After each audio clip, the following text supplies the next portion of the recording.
With vibrant coloured beaches, plenty of markets and brilliant snorkelling, let's take a tour of one of the best cruise destinations in the South Pacific, Mystery Island. When you do arrive on the island, the pier has a fantastic preview of what the island has to offer. After you leave the pier, you'll be met with the markets, and Mystery Island has plenty of them. They sell souvenirs, massages, the island's own private tours, and of course, hair braiding. You could easily spend an hour or two, if not longer, just looking around here. And if you want to donate to the local school, there is a donation box.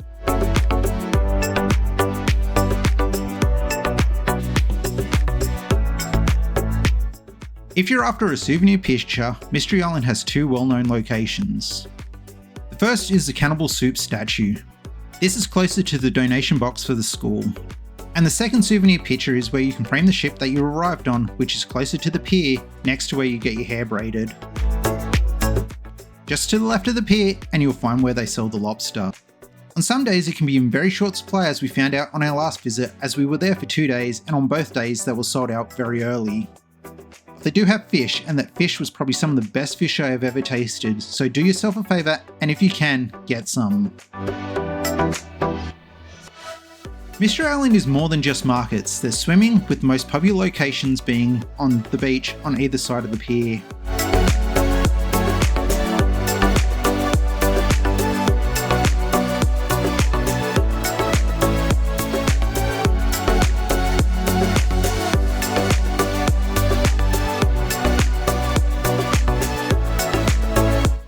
But it's when you get further away from both the markets and the beach that you fully get to see what the island has to offer, and the best way to do that is take a walk around the island.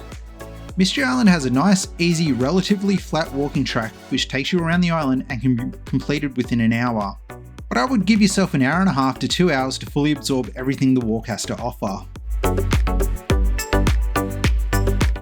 Just past the market, and the first highlight you're going to see is of course the airfield. The runway stretches all the way down to the other side, which I'll show soon. The runway is still optional. Supplies and mail are dropped off here for the locals a few times a week, and on the second day we were here, we were lucky enough to see the plane come in and leave.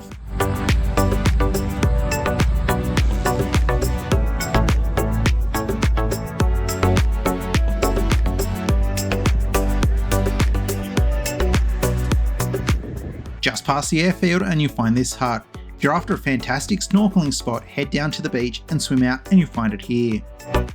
Make sure you subscribe to the channel, as I've got a video coming up showing what it has to offer. Now let's continue.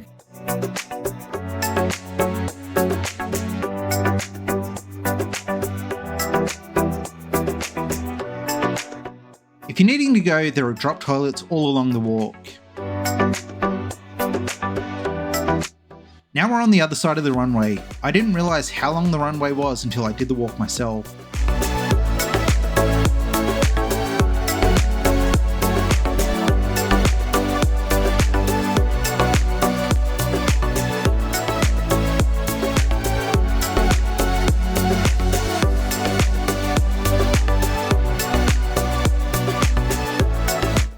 On the walk you'll find the airfield's radio station.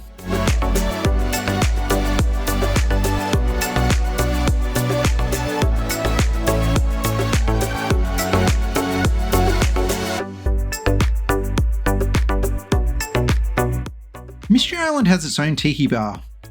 I think, although I could be wrong, but some of the equipment is for private tours. If you know, leave a comment.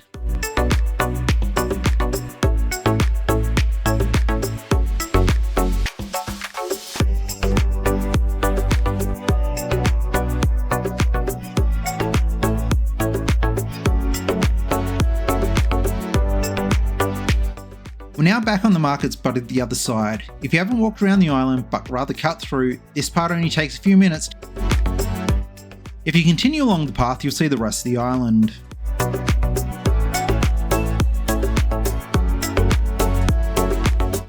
Is there anything I missed and should have been shown? Leave us a comment for everyone that watches the video so they know. As you can see, there is a much bigger island that's close by. This is where the locals live, as they believe Mystery Island is haunted, and they don't spend the night here. Have a look at this video here to see how the locals live and did live with the modern village tour.